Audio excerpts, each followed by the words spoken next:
Hello and welcome back to the Adventures in Advising podcast. This is Matt Markin, and this is episode 109. And on today's episode, I'm turning it over to our guest host, and that is Dr. Gabe Bermea from the Rutgers Center for Minority-Serving Institutions. Last time Gabe was on the podcast, it was episode 82, titled Connecting AI and Academic Advising, which I really enjoyed that conversation, Gabe. So if you haven't, listeners, go back and check out that interview. But Gabe, welcome back to the podcast. Thank you so much, Matt. Grateful to be here. Super excited to be here to discuss Latinos in academic advising and Hispanic-serving institutions. It is very much a subject that is very near and dear to my heart. That is really where my research interests lie with the Rutgers Center. I spent much of my career studying how MSIs, especially Hispanic-serving institutions, can better support Latino students. So I'm also deeply involved with NACADA, working to advancing advising strategies that are culturally responsive and equity-focused. So today's topic is right in line with both personal and professional interests. Today, I'm really thrilled to be joined by two incredible guests who bring a wealth of experience and insight into the topic of Latino student success in higher education and the role of Hispanic-serving institutions, or HSIs, in the world of academic advising. So we have Lina and Nicole. I'll pass it off to Lina to do a quick introduction of yourself and tell us about yourself. Thank you, Gabe. I'm Lina Anastasovitou, pronouns she, her.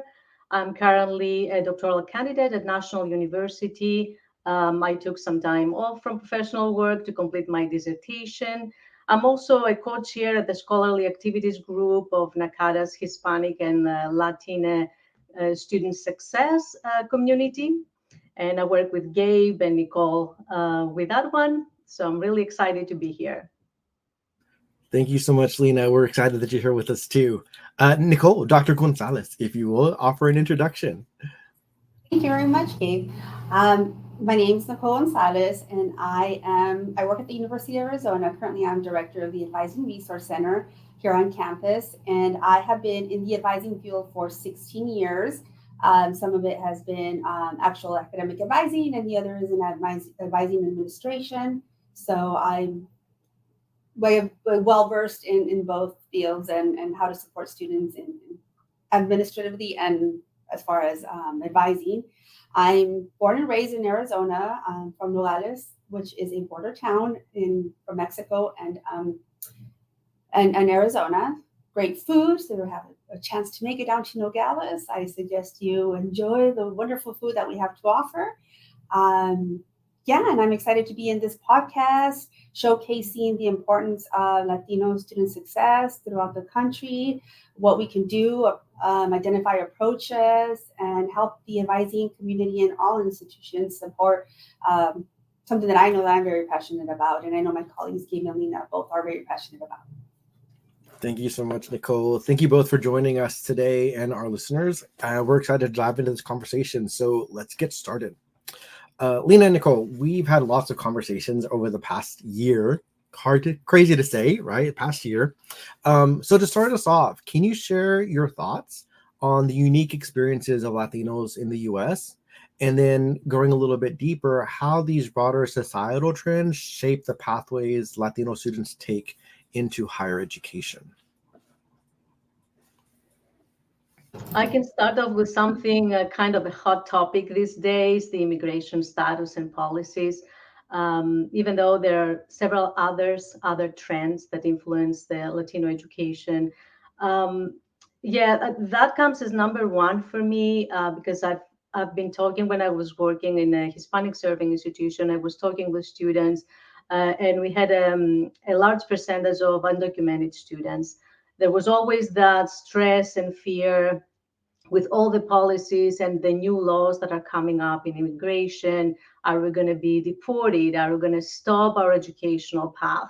They were so much inspired to continue with education, but that always affected the educational track. And so that cannot allow students to make any long-term educational plans or career plans. Let's say that they finish with a degree. What's happening with careers? Can they work in this country if laws are changing? I know that, well, I worked in California. It was very friendly to undocumented students, but not all states are like that nationwide. So that's why I wanted to mention that first. I can let Nicole go one on one, and we can go back and forth. Yeah, great. Thank you, Lina. And I think that's a very important topic because it's never cemented, right? It's going to constantly change as administration changes. So there's no peace for a student who is a dreamer or a DACA, right? They will constantly be worried about what the next administration is going to do to either support or not support them in their educational goals, right? Aside from the immigration, many barriers that exist. Talking about the language barriers, systematic socioeconomic disadvantages, lack of capital, of social and academic capital that other legacy students have, that influence them and support them when they go into higher education, right? The representation, like who's in your college, who's instructing, who's directors, who's creating these programmings, the sense of belonging, are there spaces? Students usually feel like they are not part of an institution, specifically if it's a predominantly white institution, right? They don't feel welcome. They don't feel like that is their space when they very well should be made to feel like that is their space, and they should have a seat at that table wherever they go. I also wanted to mention financial challenges. I've talked to many students on campus that they have a real challenge completing their FAFSA application, for example. Nobody can show them from their families because most of them are first-generation students. So they're missing on financial aid because of maybe some errors on the application, or they're missing some important documentation. So that does not go through properly. And then I'm going to mention again the undocumented students with the limited financial options available. Then another factor is a lot of Latinx students, they have to work too many part-time jobs along with being a student. So overloaded with that much of a time concentrated on work to support their families, that can be a challenge and impediment to their academic performance and continue with their education. Thank you both so much. You really spoke a lot about, of course, immigration being a significant component for some of our Latino students that are specifically our HSIs who are along the borders of our country, who often have those experiences, and that certainly impacts the long-term planning conversations, right? The financial aid conversations and much more, right? That go with that. Whether they're a DACA student or a Dreamer student, that's hugely impactful. I think you also hit the nail on the head about talking about language barriers. Spanish, is the language of our Latino community, right? And so that plays a significant role in how an institution can help build culture, help build trust along the way. You talked a lot about social and economic capital and academic capital in those spaces, and how our students leverage that and work through that.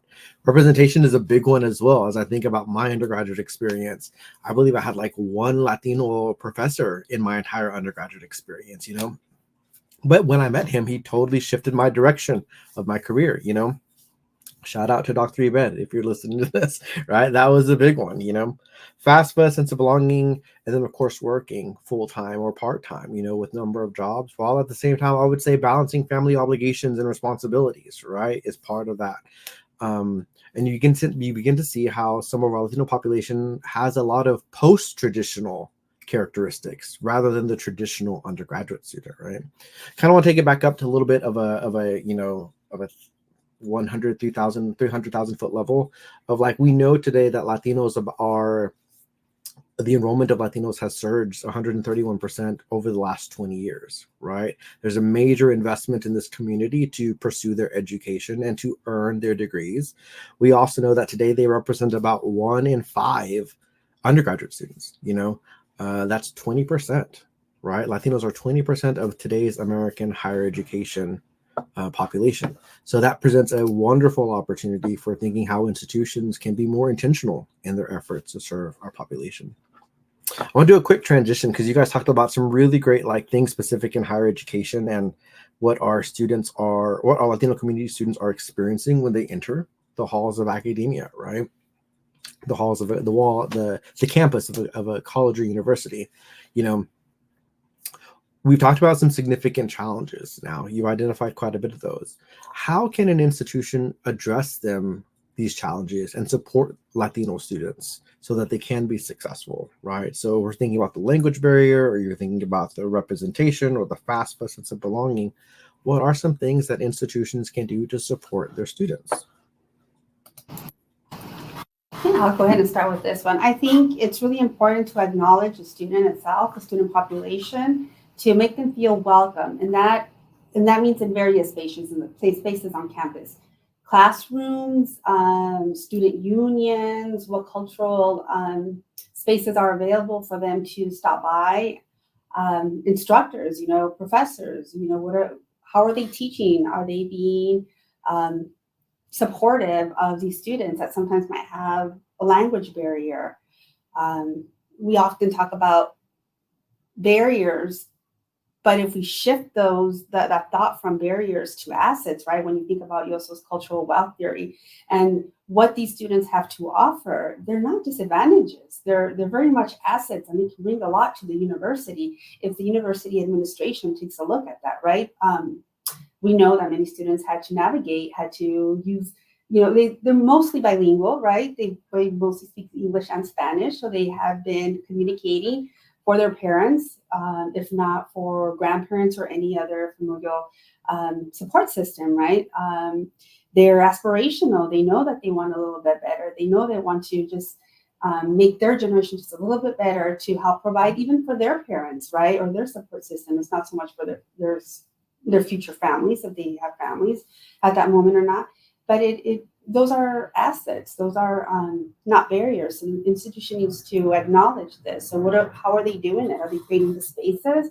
What are the career services centers in institution doing to address this? How can we add those to resumes, right? How can we include those communication skills in the resume so that they can be better, so they can use those as soft skills, right? When they try to promote themselves in interviews and so forth.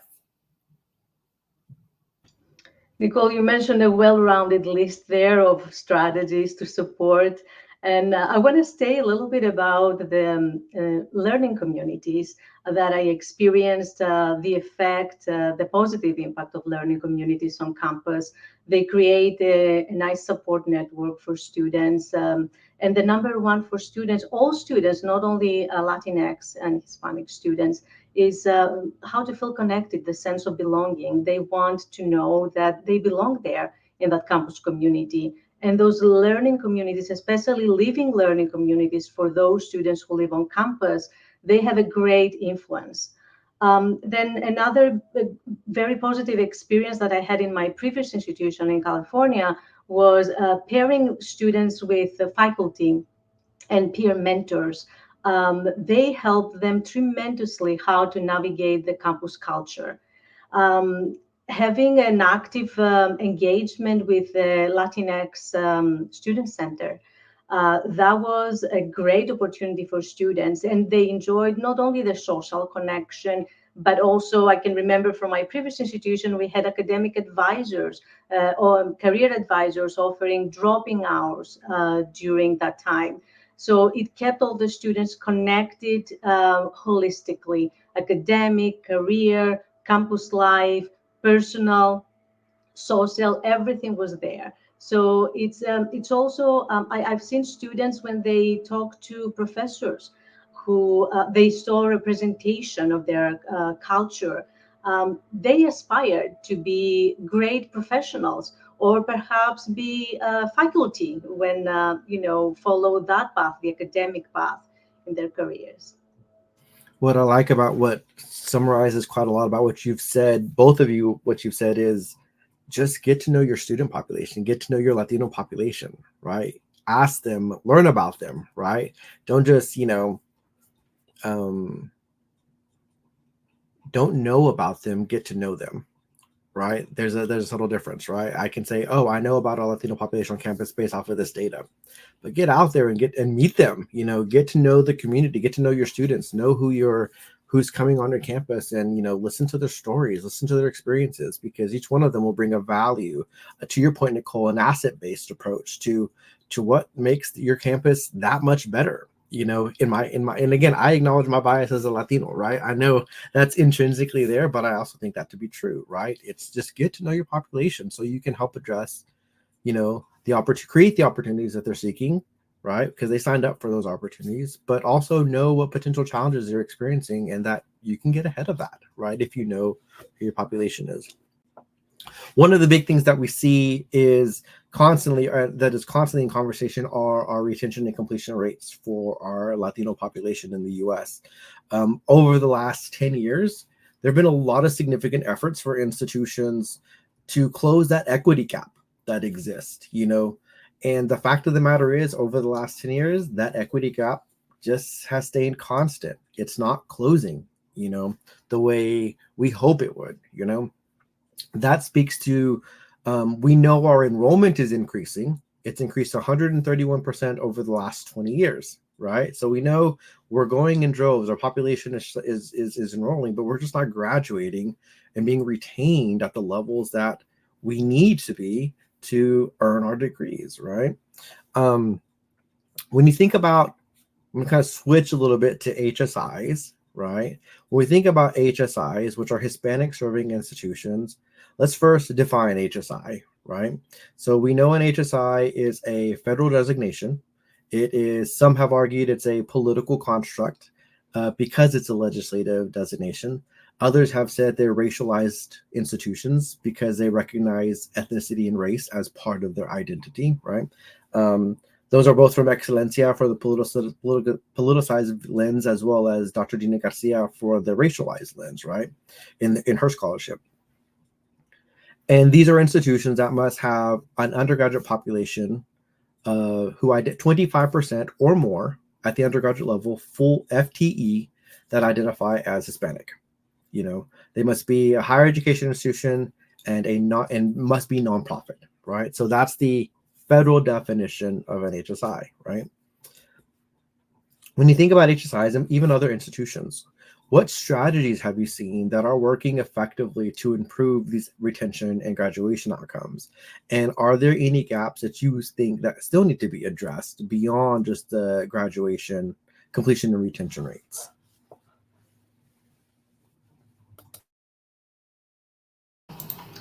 Yeah, I think coming from the University of Arizona, I have to say that I have a phenomenal HSI department here on campus, and they work closely with our Anastasovitou Guerrero Center, which is our Latinx Resource Center. And they both come together to create a powerhouse of initiatives that support our students here on campus. The idea of servingness is very big in HSIs, right? So how are we serving our students? What are we doing to provide them what they need? Whether it's early outreach when they're in high school, parental support, right? Workshops for parents. What are they doing? What are we teaching at this point? Not so much teaching, but what are the students going through at this moment? What should students expect, or what should parents expect when the student calls them and say, I'm getting ready for a midterm? Most of these parents don't understand what a midterm means, right? So this is a very important quick lesson for parents so that they can both be involved in the student's life. We understand that for Latinos, the familial support is big. So let's leverage that. How can we use our parental support, our familial support to support our students, right? We have, we include our families at the University of Arizona. We are our Latino Center. We have a group called Amigues, which means that we understand that you're coming into a PWI, a predominantly white institution. So it might be a little bit different for you than high school was, right? So let's address the issue at hand. You're going to feel a little bit different, but you shouldn't feel a little bit different. There's ways of you to make friends. There's ways of you to feel like you belong on this campus. So I think it's really important for for administration and campus leaders to all get together to understand, yes, there's might be some barriers, but that doesn't define the student.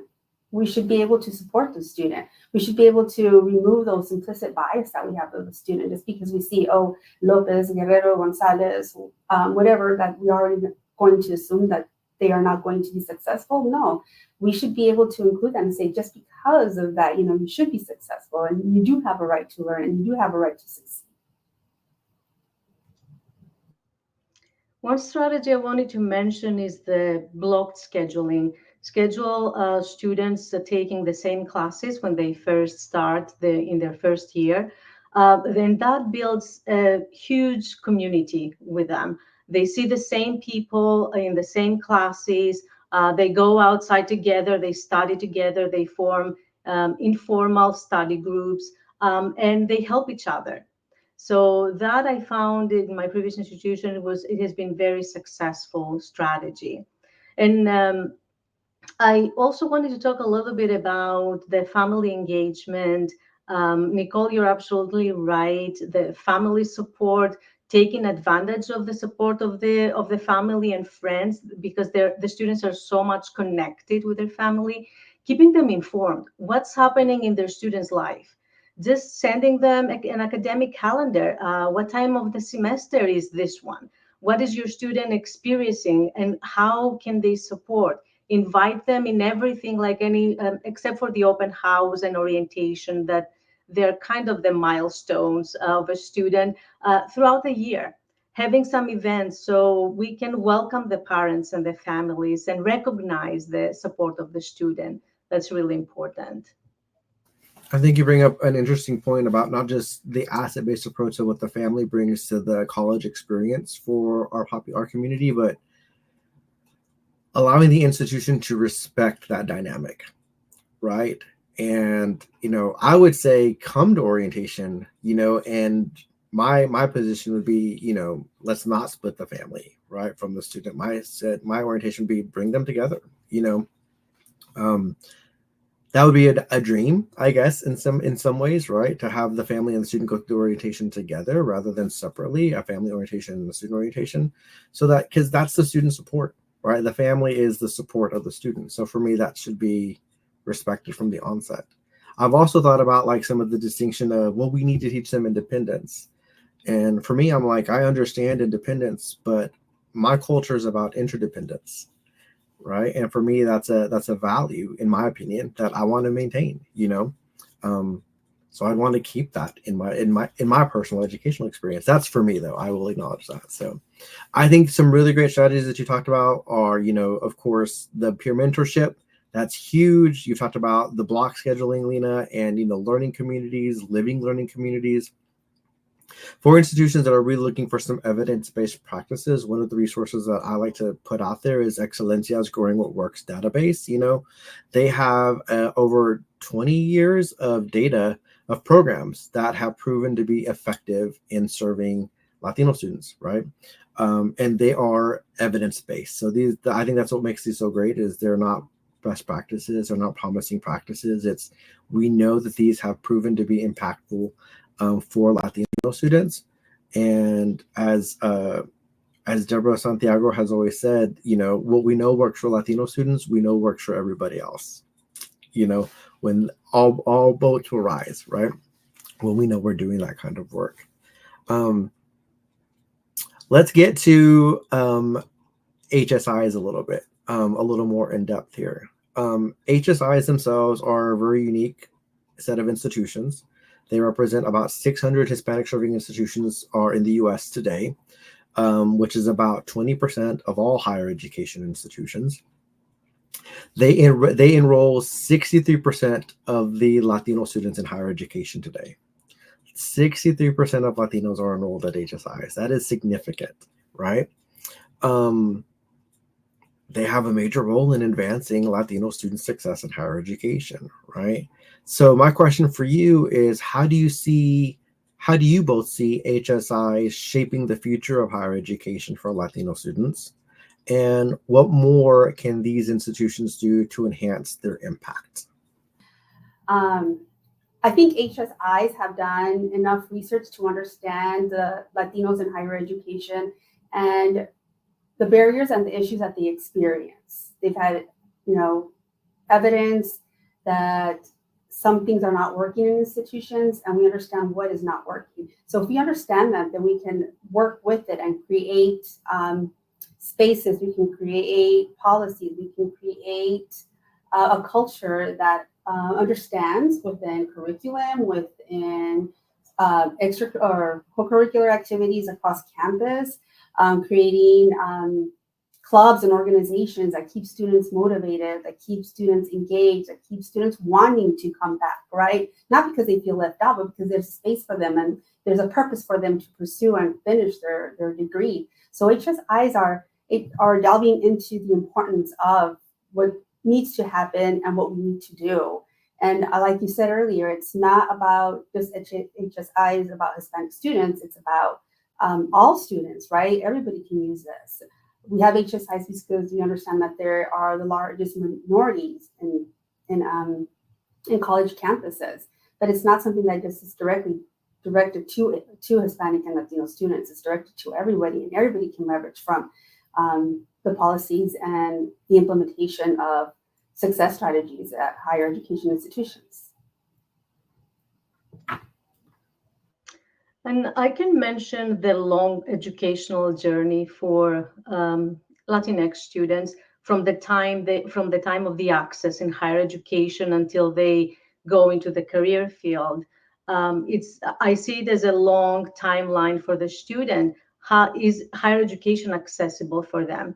HSIs can bring that to the population by several ways of admitting those students and helping them enter higher education, and then create customized support while they're there, create that sense of belonging with the cultural piece, taking advantage of the assets they bring to the community, and then connecting them with a huge Latino network of professionals, having them aspire to become role models themselves, but also having partnership with community organizations. The institution I worked with, there were several community organizations with strong ties with the university. Just connecting students with alumni in those networks, it's really important. And because we're going to transition to the gaps, unless Nicole has another strength or positive, I can go to one of the gaps that I've seen. It's the lack of diversity in hirings, really, faculty and staff, administrators. How many Latinos do you see holding administrative positions? How many deans or presidents? Every time I see something on LinkedIn, people celebrating that because one person from the culture has that leadership position. But that should not be something exceptional. So students see all that. Where are the Latinx? Where is the Latinx community representation in those leadership positions? So that works both ways. Celebrating those leadership positions, the people who hold them, but also creating aspirations in the student minds. So I think that's a gap that has not been covered yet. Who is helping the Latino faculty with their tenure track process? It's a lengthy process. It's a rigorous process. Do they have a mentor, a sponsor, somebody who can tell them how they can become tenured faculty? So I think that's another gap area we need to explore and support that group.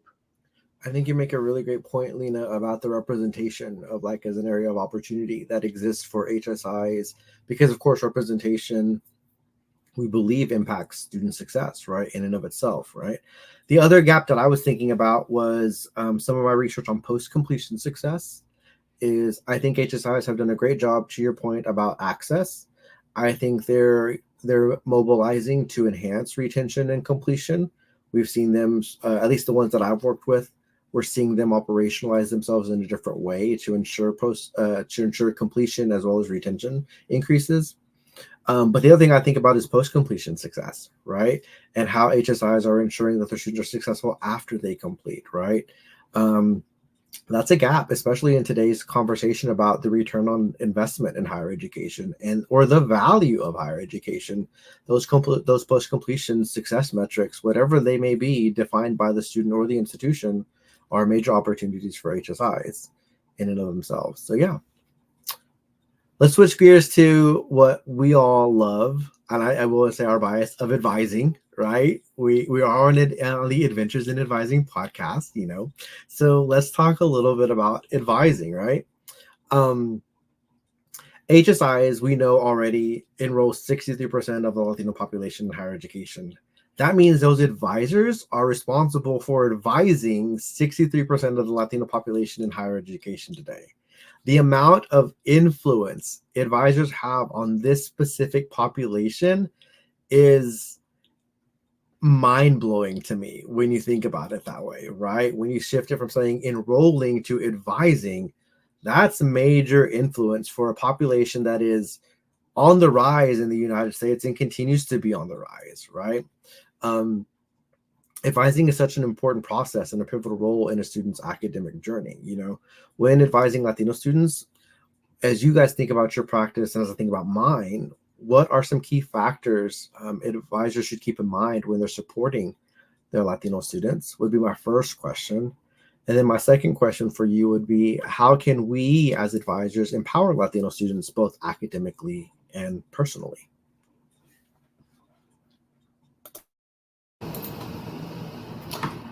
Yeah, I think in most institutions, advisors are the most constant person that a student will see, right? I mean, they can go to the financial aid counter, they'll experience a new person, they'll go to the registrar's office, they'll experience a new person. Depending on the advising structure in college. But most institutions, the advisor will be the most constant person that the student will visit throughout their experience at their university. So it's important for the advisor to form that relationship with the student, right? Understand the student. Understand that not all Latino students are the same. They all have different stories. They all have different backgrounds. And getting to know them, because getting to know them is going to be leverage for us, right? How to support them when we know that they might be slipping a little bit, because it's they can't go back home because it's a grandmother's birthday and they can't go. Abuelitos are very big in our family, right? But they can't go because they have a midterm. How does that impact the family and what can they do? We have to talk about having those conversations that sometimes they don't get at home. What are you planning to do after graduation? Are you planning to go to the work field? Are you planning to pursue a graduate program? These questions sometimes might have not been asked. So they're still contemplating the idea of like, well, do I go back to school? And what does that do for my career? Is it beneficial for me to invest 2 more years? Financially, is it, can I do this? Can my family support me while I'm still there? There's a lot of questions. And so these conversations need to happen, not the last semester of their senior year, right? They should be happening earlier on, right? Get the student talking, get the student thinking, getting the student to feel comfortable in your space that, yes, that you care about my wellness. You're not here just to tell me that I have to take English 101 and math and this class. No, like you really are invested in my wellness. And that I bet you will make a student want to come back and talk to you about their plans and their goals. A couple of considerations I wanted to mention is, like I said before, it's what students bring on the table, the assets, the cultural wealth. The advisors need to be aware and recognize what the students bring with them. And also take advantage of those assets to help them navigate college. Maybe they have excelled in high school in something that there is a parallel in college. So the advisor with conversation, they can bring that strength during the conversation and help the student overcome some current challenges. Another thing that is really something that I experienced in my previous institution is the overload in the work of a student. When a student is doing 2 and 3 jobs, where is the time for academic work? Where is the time to attend classes? Advisors need to recognize that work, academic life balance, and social personal life balance as well. And I've seen sometimes advisors, they're trying to push students to finish within 4 years. And for some students, it's not possible. Just take it case by case. Listen to the student. What do they have on their plate? Maybe they have family responsibilities. They need to support their families. Maybe they have other obligations. You do that for every student, not the specific population, but especially with Latinx students. There is a sense of a strong obligation to the family if they want to support their family. So take that into consideration when you push them to take how many credits per semester. So create a specific timeline for that student according to what they have on their plate. So in other words, just let them finish college when they're ready. Lina, I think you bring a very important aspect and practice there, understanding the student and what their responsibilities outside of school. We want them to succeed. We really want to narrow that achievement gap, but we have to understand what the student is going through right outside of school. And my personal value is also like yours. If a student can only take 2 classes a semester, let them. It's better that they take 2 classes instead of trying to force a full-time schedule when they have 3 jobs, when we know they're going to fail. We're setting them up for failure. So, and not all students, maybe some students will be able to take care of that, but those are the conversations that you have to have with the student, right? Like, yes, you can take 2 classes, but are you okay prolonging your graduation date? Is that fine with you? Do you see an issue with this? And have the student understand and have those conversations, and the student decide what benefits their families, right? Another thing too is that we see the lens of students from 18 to 24-year-olds, but there's returning adults that are coming in to higher ed, whether it's because they want to improve their work conditions, they want to get a promotion. Maybe they never got to finish a bachelor's degree when they were 18 to 24 years old, right? So understanding those family dynamics as well. How do we support them? How is the institution supporting our adult learners in various capacities? I think you both make excellent points of just the notion that you, as an advisor, you've got to recognize that your Latino students are more than their education, right? They have lives outside of their institution that you may not fully understand, right? Which gets me to the next thing of, you've got to recognize that the student is the expert in self and the cultural context in which they operate. That's it. You got to respect that, right? So yes, they've got family responsibilities. Why they made a choice to take 2 credits? Well, my grandmother is XYZ and my grandfather is XYZ, and I'm also working. Okay, that's their context. That's in which that they're operating. They know best how to manage that context, And again, we look through the lens of 18, 24-year-old traditional college students more often than not, but our community tends to be more of a post-traditional lens, right? And we got to adjust that lens along the way, right? To the third point of, yes, our students hold unique identities, unique experiences, unique emotions, and unique cultural backgrounds. Even there's a distinction between Mexican, Venezuelan, Argentinian, and the list goes on, Cuban, Puerto Rican. Yes, we speak the same language. We have a similar cultural heritage, but we're still different, in many ways, right? And again, that cultural context that definitely plays a role, right, in how advisors work with them. I was also thinking about a couple of other things of like the competencies advisors would use at an HSIs are slightly different. Yes, I think Nakata's did a wonderful job with the relational, conceptual, and informational. But my research has also highlighted the HSIs value anti-racism competencies, intercultural communication competencies, technological competencies, cultural humility competencies. Like those tend to come up explicitly, in addition to Nakata's work, that an advisor should come with.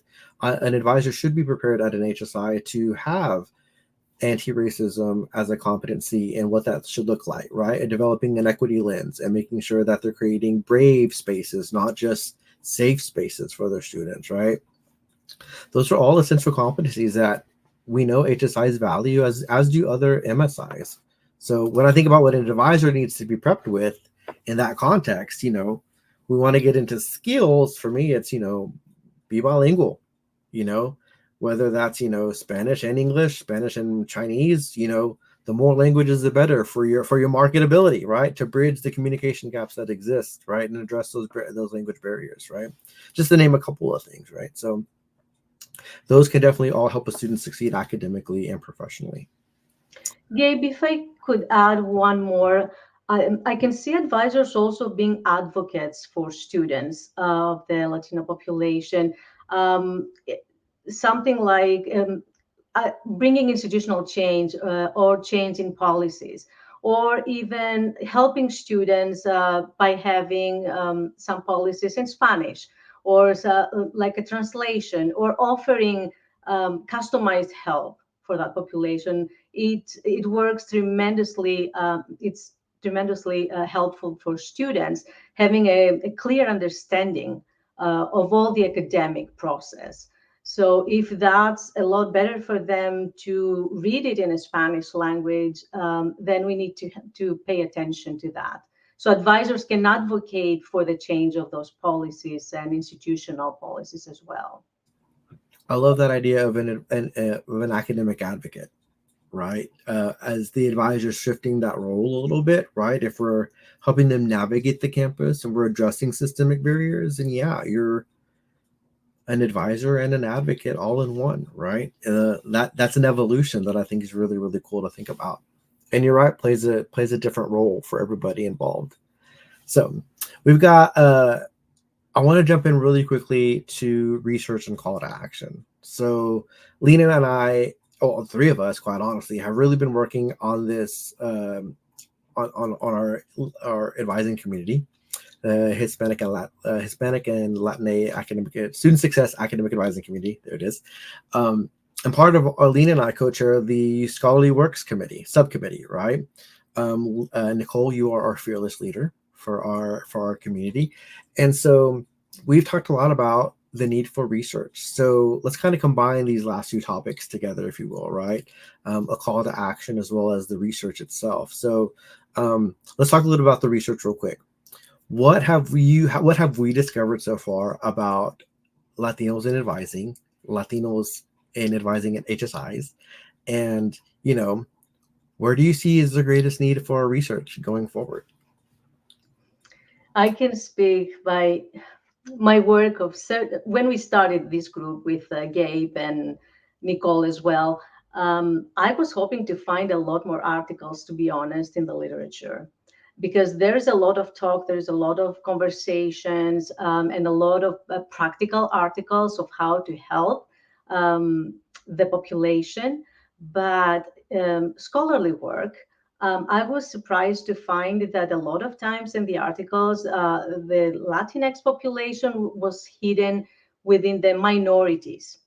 So something that applies to African American students is not the same to Latinx students. And even within that community, there are several racial identities, like Gabe mentioned before, that they don't exhibit the same characteristics. So we need, first of all, to check how institutions disaggregate their data when they give it to us, and then do customize our research as well. So explore a little bit more about the diverse groups within the Latinx and Hispanic population.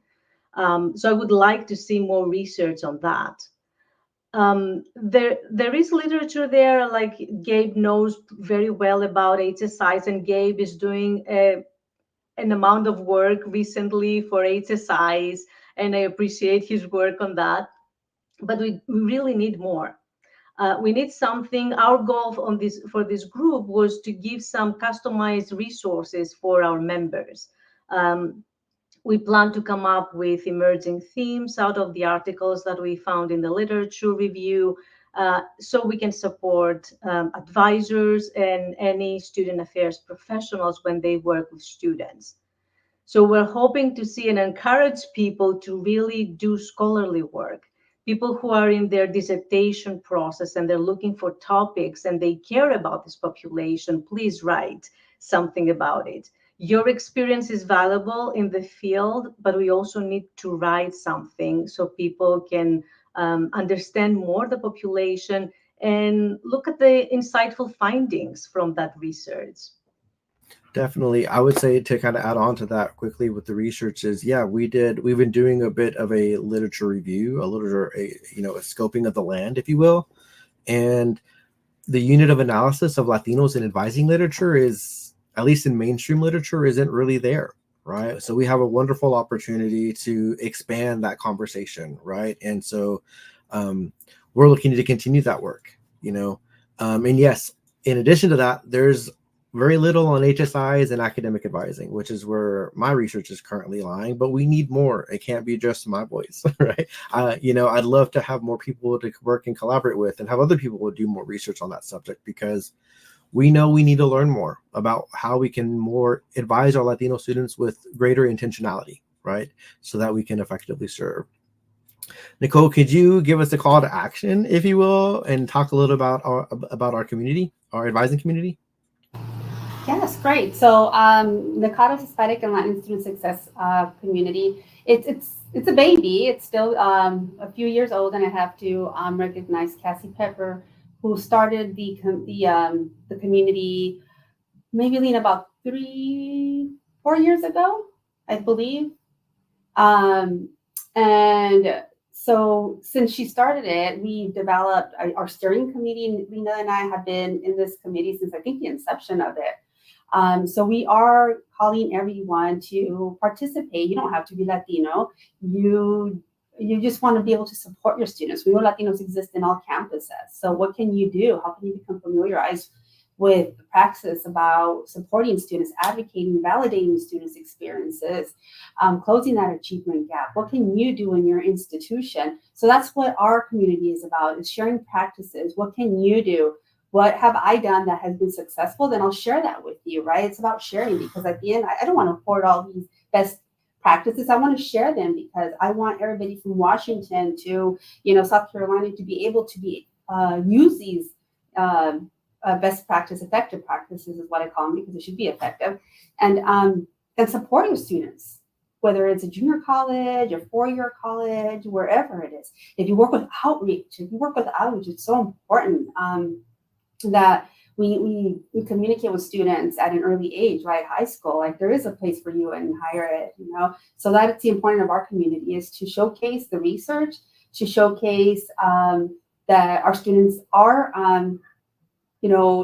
enrolling in higher ed at a higher rate. So what are we going to do about it? We're going to try to work to try to mitigate the withdrawal rate, to improve the retention rate. And we have the knowledge, so let's share it. But if stop by and visit one of our communities, check out NACADA next week. We have meetings that come up. Ashley does a great job in promoting what's coming up every week. So take a look for Hispanic Latin and Student Success Community. If you are a community and you want to do a webinar and collaborate with us, let us know. We're happy to do so. Thank and you I both. also wanted to feature a little bit the online forums that NACADA recently brought up on the webpage. Please get the conversation started. We want to know what the challenges are, what good things you're doing in your campuses. So please feel free to post on the NACADA forums as well. Awesome. You guys, thank you so much for today's wonderful conversation. It's very clear that, the work is being done, right, to support Latino students in higher education. And we know that work is critical. And I hope today's discussion inspires our listeners to get involved, right, and to take some action. So for everyone listening, I encourage you to join us for our Latinx and Hispanic academic advising community. That'd be fantastic if you could join us. There are so many ways to contribute and to support Latino students' success, and we'd love to have you be a part of this important work with us. Major thank you again to everybody, and to Matt, and to Nicole, and to Lina, and to everybody else. We will see you next time on Adventures in Advising. Take care.